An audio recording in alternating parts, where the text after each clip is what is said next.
Welcome to Vinci சமையல். இந்த சேனலை புதுசாக பார்க்குறவங்க கீழே இருக்கிற சப்ஸ்கிரைப் பட்டனை கிளிக் பண்ணி பக்கத்தில் இருக்கிற பெல் ஐக்கானை கிளிக் பண்ணி மேலே இருக்கிற ஆல்ன்றதையும் செலக்ட் பண்ணிக்கோங்க. அப்போ தான் நான் போடுற வீடியோ உங்களுக்கு நோட்டிஃபிகேஷனாக வரும். வாங்க வீடியோக்குள்ளே போகலாம்.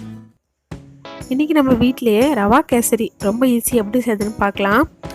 1 டேபிள் நெய் சேர்த்து நெய் சூடானதும் முந்திரி பருப்பு போட்டு நல்லா வறுத்து எடுத்துக்கலாங்க. அது கோல்டன் ப்ரௌன் ஆகிற வரைக்கும். முந்திரி வறுத்ததும் அதோட கொஞ்சம் காஞ்ச திராட்சை சேர்த்து அதையும் நல்லா வறுத்து எடுத்துக்கலாம். முந்திரியும் திராட்சையும் நல்லா வறுப்பட்டாச்சு. அதை நம்ம ஒரு பவுலில் மாற்றிக்கலாங்க. அதே பேனில் 1 டேபிள் ஸ்பூன் நெய் சேர்த்து 1 கப் ரவை சேர்த்து நல்லா வறுத்து எடுத்துக்கலாங்க. அடுப்பு வந்து லோ ஃப்ளேமில் தான் இருக்கணும். நம்முடைய ரவை கலர் வந்து சேஞ்ச் ஆகாமல் நெய்யில் நல்லா வறுத்து எடுத்துக்கிட்டோனுங்க.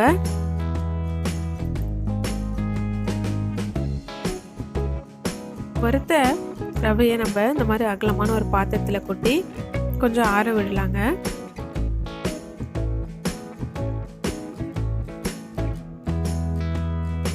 அதே பேனில் நான் 1 கப் ரவைக்கு 2 கப் தண்ணி சேர்க்க போகிறேங்க. தண்ணி சேர்த்து நல்லா கொதிக்க விடலாம். நான் இன்னைக்கு 50 ml எண்ணெய் சேர்த்துக்கிறேங்க. 50 ml நெய் சேர்த்துக்கலாம். இந்த 50 ml நான் பாதி நெய் சேர்த்துட்டு மீதி பாதி எடுத்து வைக்கிறேங்க.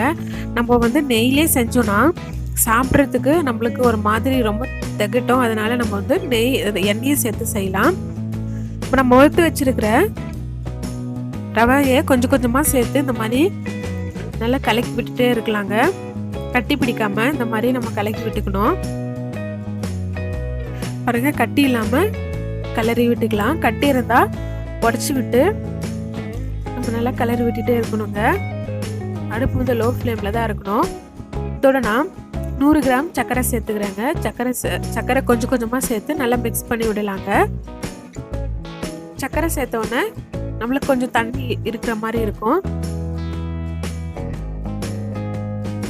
கேசரி பவுடரோட கொஞ்சமாக தண்ணி சேர்த்து ஒரு ஸ்பூன் எடுத்து நல்லா மிக்ஸ் பண்ணிக்கலாங்க.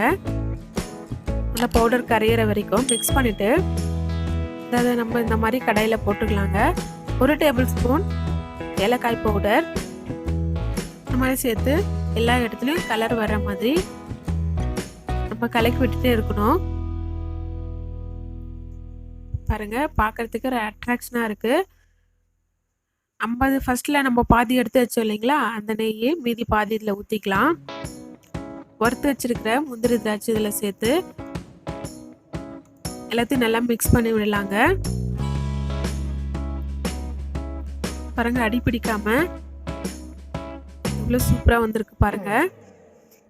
நம்ம வீட்லாம் ஏதாச்சும் விசேஷனா ஃபர்ஸ்ட்டு அம்மாங்க நம்மளுக்கு செஞ்சு கொடுக்குற ரெசிபி எதுனா இந்த ரவா கேசரி தான்.